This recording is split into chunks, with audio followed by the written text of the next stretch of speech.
I won't live up to any expectations. What you see is what you get.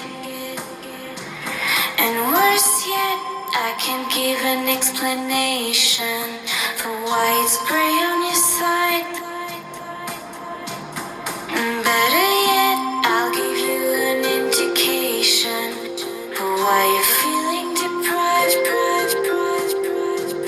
We'll never let lack of an imagination keep us locked up inside, even when the sun has died. Somehow in the city, it's summer in the city.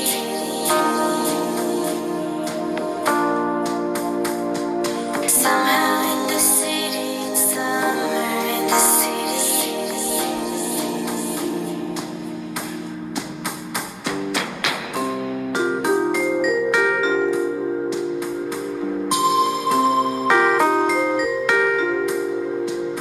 We'll never let lack of an imagination keep us locked up inside, even when the sun is down.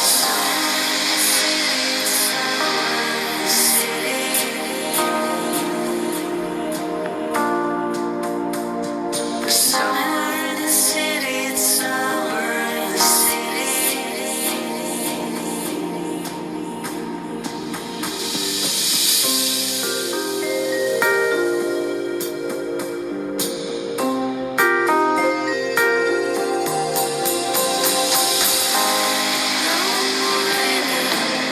On this lonely town, summer comes around and you really want it immortalized.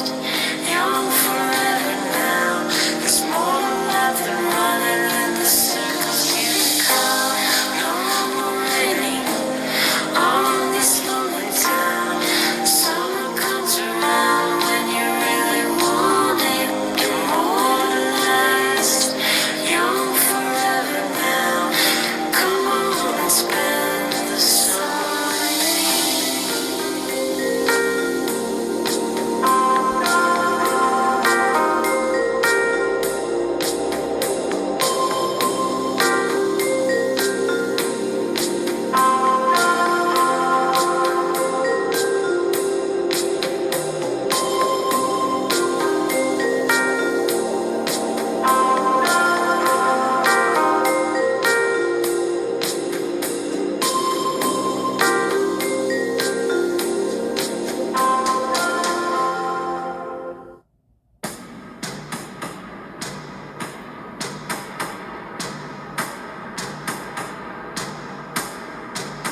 I won't live up to any expectations.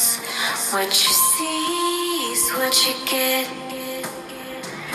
And worse yet, I can't give an explanation for why it's gray on your side. Better yet, I'll give you an indication for why you're feeling deprived. We'll never let lack of an imagination keep us locked up inside, even when the sun has died. Somehow in the city, it's summer in the city.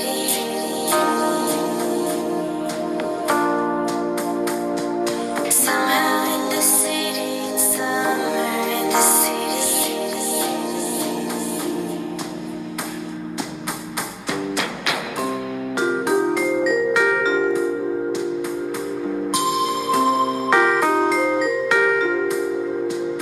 We'll never let lack of an imagination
2, Yahweh Bahashem, Yahushai Bahashem Rakakadash, Shalom, and so like a double honors to the elders of GMS and the apostles and the hopeful elect out there teaching this word in truth and sincerity.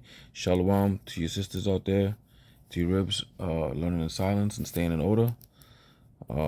As you can see, that video shows, Esau, his real face, man, what he really looks like, and the fact that we've been bamboozled to think that,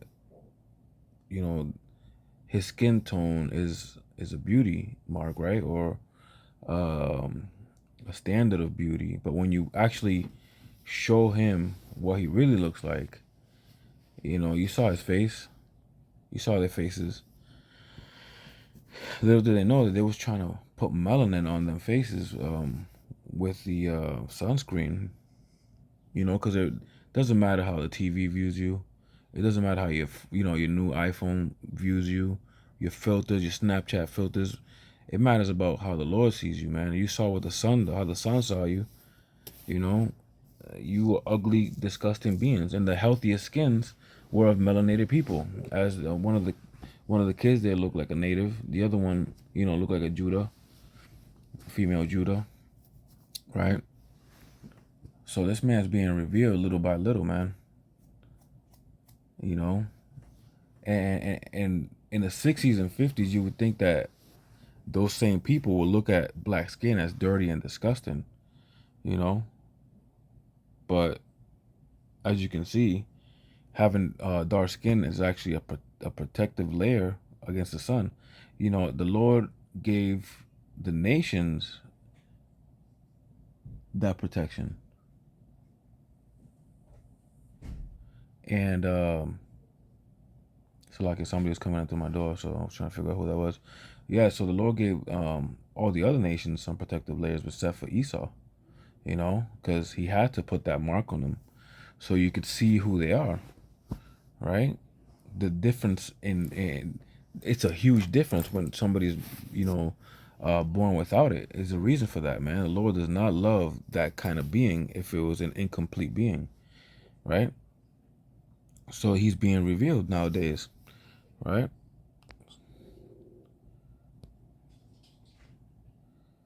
What a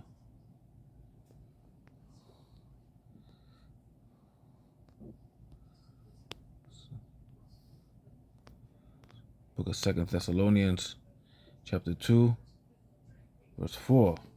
It's like in verse 3. Let no man deceive you by any means, for that day shall not come, except there come a falling away first. Right? Falling away from what? The truth, the heritage, the way of life that we should be living. Right? Let no man deceive you by any means, for the day shall not come, except there come a falling away first, and the man of sin be revealed, the son of perdition. Right? Let's look at that word of perdition.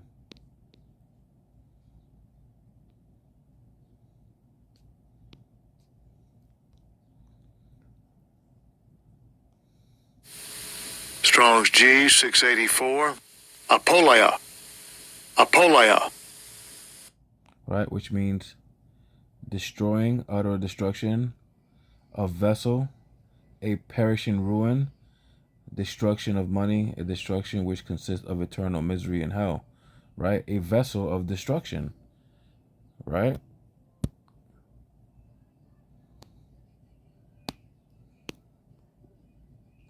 Here we go. Romans 9 and 20. Nay, O man, who art thou that replies against God? Shall the thing that formed it say to him that formed it, why hast thou made me thus? Right? So Esau will say, why did you make me this way, man? What is the point of allowing me to be destroyed by the elements and the people hating me and eventually me coming to an auto destruction, right? Verse 21. Has not the potter power over the clay of one lump to make one vessel unto honor and another unto dishonor, right? That's that honor of destruction, which is Esau was made to be destroyed, right? The man of sin. Verse 22, what if God, willing to show his wrath, to make his power known, endure with much long suffering the vessels of wrath fitted for destruction, right? Because he's long suffering, enduring this man to allow him to fulfill the prophecies that he's made to then destroy him, man. The Lord's itching to destroy you people, man. He's long suffering you guys to the end. And your end is not nice, man. It ain't hugs. It ain't, Jesus hugging you at the end with clouds and rainbows and ponies, right? Verse 23, and that he might make known the riches of his glory on the vessels of mercy, which is Jacob, you blacks, Hispanics, and Native Americans, watch, which he has afore prepared unto glory, right? So before the earth was formed, you was, prepared unto glory, right? Then we fell off and we got put these chains of darkness put on us, which is these vessels of flesh, so we under bondage right now, until the time be fulfilled, right? But not until that man of sin be revealed, as we saw, Esau's being revealed, man. And the way we identify this man is through his complexion, right? Let's go to Genesis 4. We're going to jump down to verse 14. Behold, thou hast driven me out. Oh, wait, let's just start at, let's start at 12. When thou tillest the ground, it shall not henceforth yield unto thee her strength, which is, the vegetables, the fruits. Because Cain, he gave offering of, basically of dishonor, man. He gave him, herbs and vegetables and fruits, which was a disrespect, right? So now, every time wherever he lives, he's not going to be able to produce those things, man, unless he steals for it, unless he makes other people get it for him, right? Verse 12, when thou tillest the ground, it shall not henceforth yield unto her strength. A fugitive and a vagabond shalt thou be on the earth, right? So that's what he's been doing. He's going from land to land. If you're familiar with the way of life for a gypsy, what they do is they move from city to city. They make money and they, venture off and stuff like that.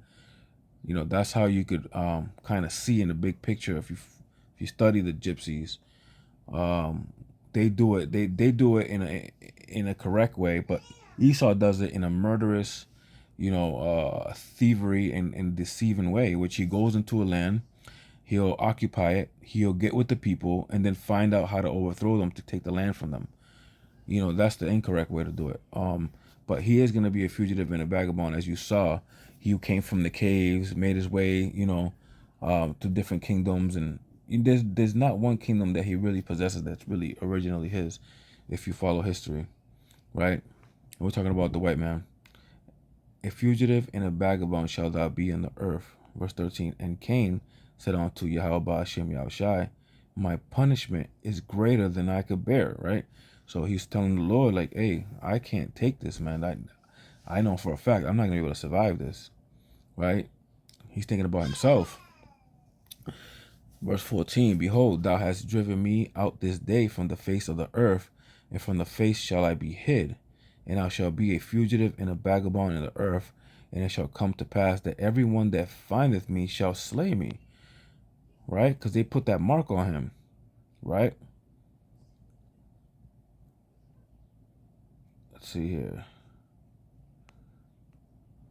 They killed his brother. Right? It says, verse 15, and the Lord Yahweh Hashem Yahushua said unto him, therefore whosoever slayeth Cain, vengeance shall be taken on him sevenfold. Right? So he had a protection. The Lord put a hedge of protection on him to allow him to thrive, man, because he knew that he had to be the progenitor of the Edomites. So he had to have a protection. And also later on he receives the blessing of the sword, which helps him protect himself, through murdering and killing, right? It says, yeah, vengeance shall be taken on him sevenfold, and Yahweh Hashem Yahushai set a mark upon Cain, right? What was that mark? We're going to get into. Lest any finding him should kill him, right? So when we go to that word mark,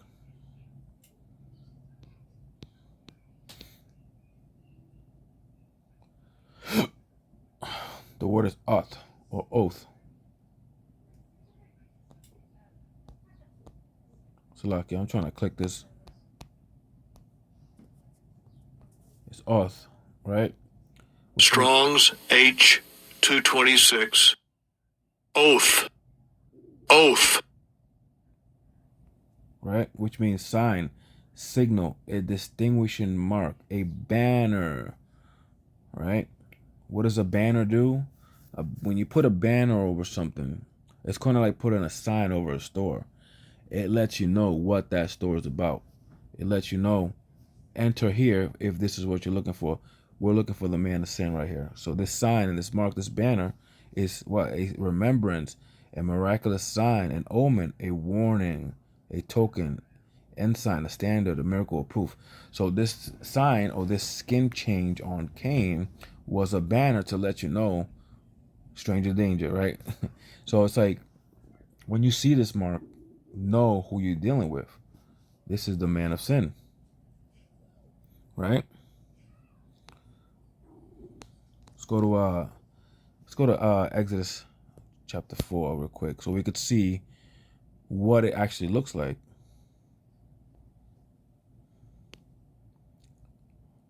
Right? Verse 6.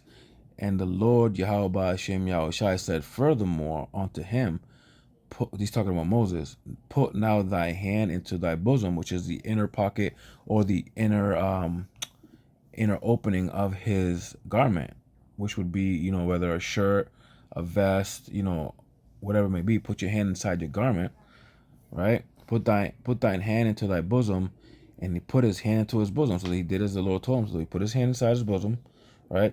And when he took it out, behold, his hand was leprous as snow. So we know that leprosy and the color of leprosy is like snow, which is white, right? It's discolored. So Moses, being dark skinned, pulling his hand out, came out leprous, and leprous is as snow, right? This is also a sign for the edification of the people. Verse 7, and he said, put thy hand back into thy bosom again.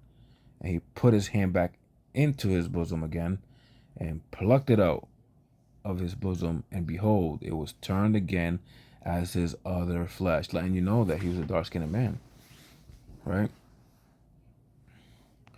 Verse 8, and it shall come to pass, if they will not believe thee, neither hearken to the voice of the first sign, that they will believe the voice of the latter sign.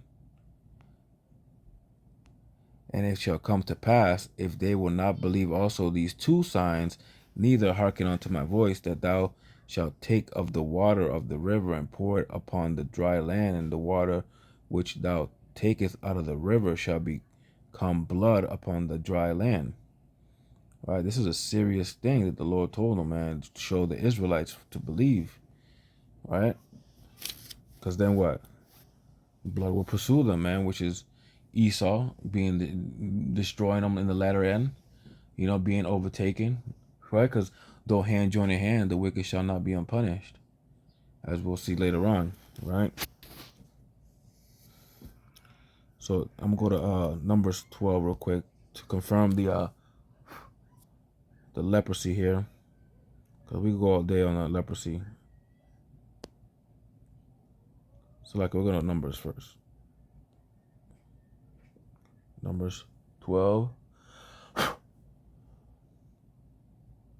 verse 10. And the cloud departed from the tabernacle, and behold, Miriam became leprous, white as snow. And Aaron looked upon Mary, and behold, she was leprous. So she turned completely as snow, right? And Aaron said unto Moses, alas, my Lord, I beseech thee, lay not the sin upon us, wherein we have done foolishly, and wherein we have sinned. Verse 12, let her not be as one dead, of whom the flesh is half consumed, when he cometh out of his mother's womb. Whew. He said, man, he put the curse of Cain, man, and Esau, as if they was born this way.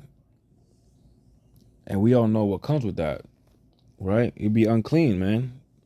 Eventually put to death. Says verse 13, and Moses cried unto Yahweh Hashem Yahushai, saying, heal her now, O Yahweh Hashem Yahushai, beseech thee. And Yahweh Hashem Yahushai said unto Moses, if her father had but spit in her face, should she not be ashamed 7 days? Let her be shut out from the camp 7 days, and after that let her be received in again.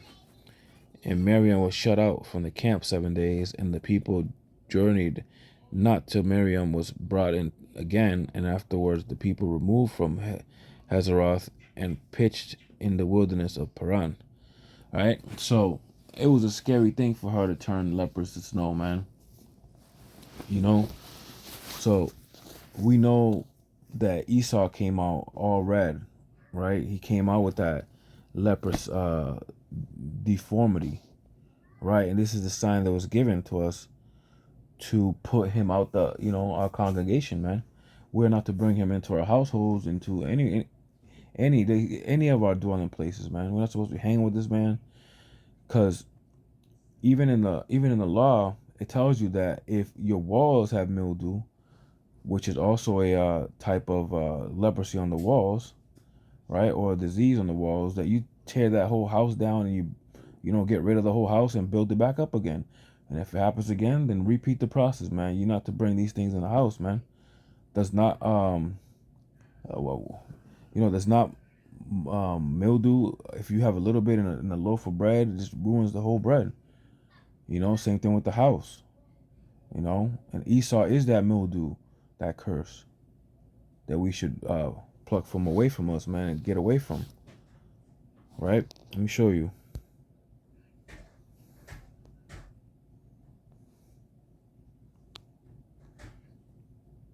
Leviticus chapter 14, verse 34. When ye come into the land of Canaan, which I give to you for your possession, and I put the plague of leprosy in a house of the land of your possession, and he that owneth the house shall come and tell the priest, saying, it seemed to me there is as it were a plague in the house. All right? So this plague in the house is also considered unclean as leprosy. Then the priest shall command that they empty the house before the priest go into it to see the plague, that all that is in the house be not made unclean. And after the priest shall go in to see the house, and he shall look on the plague, and behold, if the plague be in the walls of the house with hollow strakes, greenish or reddish, which in sight are lower than the walls, which is behind the walls, which is further than the actual surface, if it penetrates to the back of the walls, right? Then the priest shall go out of the house to the door of the house and shut up the house 7 days. And the priest shall come again in the 7th day and shall look, and behold, if the plague be spread in the walls of the house, then the priest shall command that they take away the stones in which the plague is, and they shall cast them into an unclean place without the city. And he shall cause the house to be scraped within around about, and they shall pour out the dust that they scrape off without the city into an unclean place. So you got to remove these stones, everything that that wall is in contact with, bring it outside of the city and destroy it and cover it with other rocks and stones away from the city. Verse 42, and they shall take other stones and put them in the place of those stones, and he shall take other mortar and shall plaster the house. So we got to do things anew. We got to put the new things up, after we got rid of the old, and put it back up there, right? This is also could be used as a metaphor as well, with the scripture about the 7 spirits when you clean the house up, and then you clean it up and you go back, or like a dog returneth to his vomit, right? If you go back into the world, then you receive 7 spirits much stronger than the first that left. You know, this could be used as a metaphor then too, because if you get rid of mold, right, but yet you still got a little mold within you that you have not cleansed off, it'll come back and spread even more, right? And you won't even notice because it's just making its way throughout the whole house. So it becomes much worse, right? Verse 43, and if the plague come again and break out in the house, after that he hath taken away the stones, and after he has scraped the house, and after it is plastered, then the priest shall come and look, and behold, if the plague be spread in the house, it is a fretting leprosy in the house, it is unclean. And he shall break down the house, the stones of it, and the timber thereof, and all the mortar of the house, and he shall carry them forth out of the city and into an unclean place. Right? So, with that, I'm going to say, Call halal Yahweh Hashem Yahushai and Shalom to the hopeful elect. Double honors to the elders and apostles of GMS. Shalom.